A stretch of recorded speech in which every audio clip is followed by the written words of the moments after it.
Bismillahirrohmanirrohim. Assalamualaikum warahmatullahi wabarakatuh. Perkenalkan, nama saya Feni Novitasari dengan NIM O1A1 17020. Saya dari Fakultas Farmasi, jurusan Farmasi, Universitas Halu Oleo. Pada kesempatan kali ini saya akan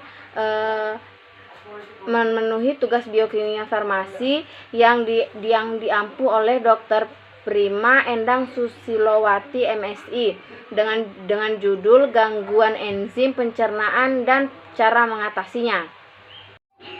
Baiklah, selanjutnya kita akan masuk di materi. Yang pertama yaitu pengertian pencernaan. Pencernaan biasa disebut dengan digesti.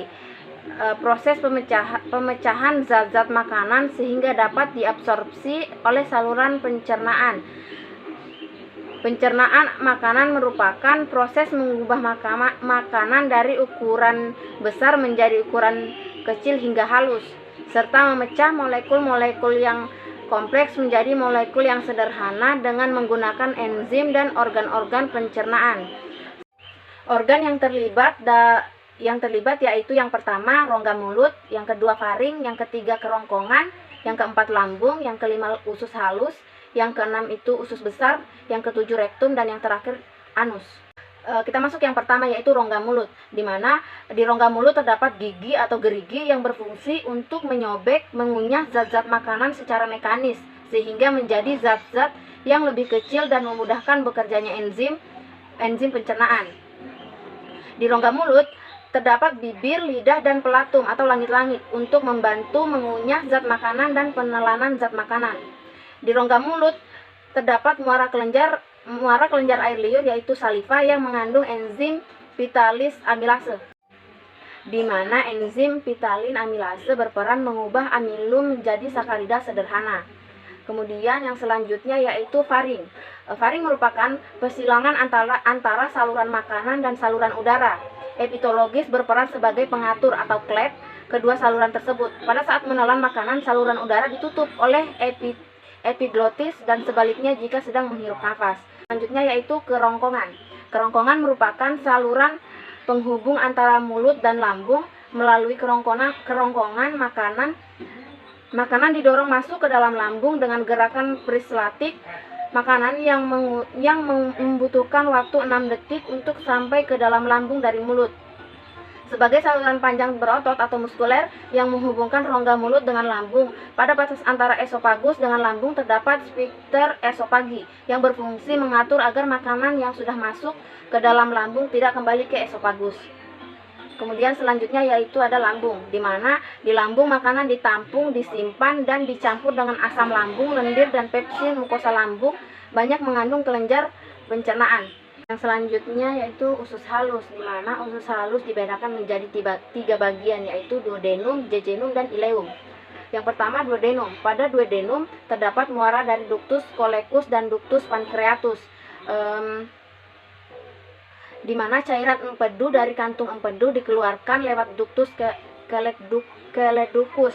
Cairan pankreas lewat ductus pancreaticus. Cairan pankreas mengandung enzim lipase, amilase, dan tripsinogen dan semotripsinogen, di mana lipase untuk memecah lemak, yaitu setelah diemulsifikasikan oleh empedu kemudian menjadi asam lemak dan gliserol. Untuk amilase itu memecah amilum menjadi sakarida sederhana. Yang selanjutnya yang nomor 2 yaitu jejunum, di mana jejunum merupakan tempat absorpsi zat-zat makanan. Yang selanjutnya yaitu ada ileum, di mana ileum ini absorpsi melalui villi usus.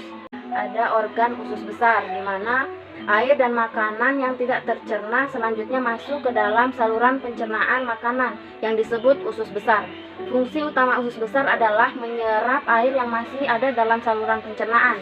Bagian usus besar yang terakhir disebut rektum yang panjang kurang lebih 12 cm dan diakhiri dengan anus. Anus adalah lubang akhir dari saluran pencernaan sebagai jalan pembuangan. Nah, di sini selanjutnya itu ada rektum dan anus. Seperti yang saya jelaskan sebelumnya, rektum merupakan kantung yang berfungsi menampung feses setelah penuh terjadi perangsangan karena ekstensi,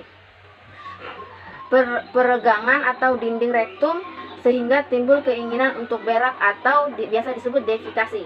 Untuk anus merupakan katup muskuler atau sphincter sphincter ani yang berfungsi untuk mengatur pengeluaran tinja. Nah, dari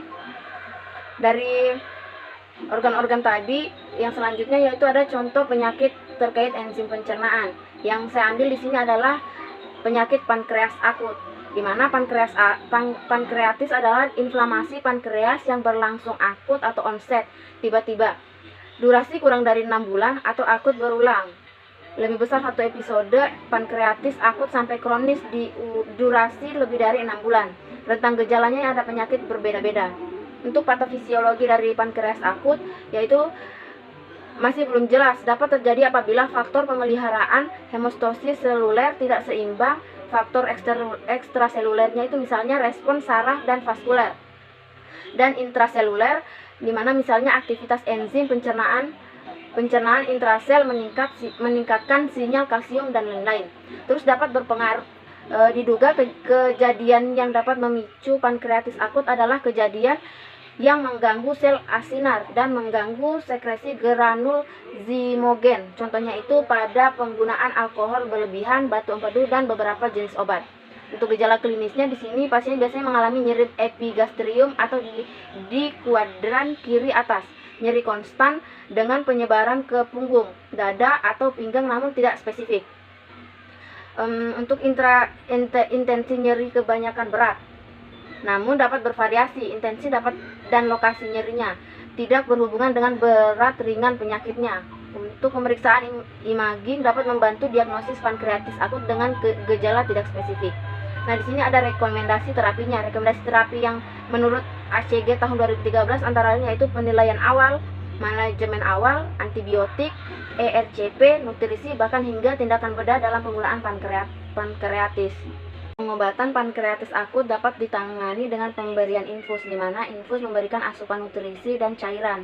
Kemudian dapat juga menggunakan anti nyeri. Kemudian untuk penggunaan oksigen untuk menjaga kadar oksigen dalam tubuh. Untuk antibiotiknya itu diperlukan jika pankreas dan organ di sekitarnya itu terinfeksi. Mungkin itu saja yang dapat saya sampaikan pada kesempatan kali ini. Semoga bermanfaat. Wabillahi taufiq wal hidayah. Wassalamualaikum warahmatullahi wabarakatuh.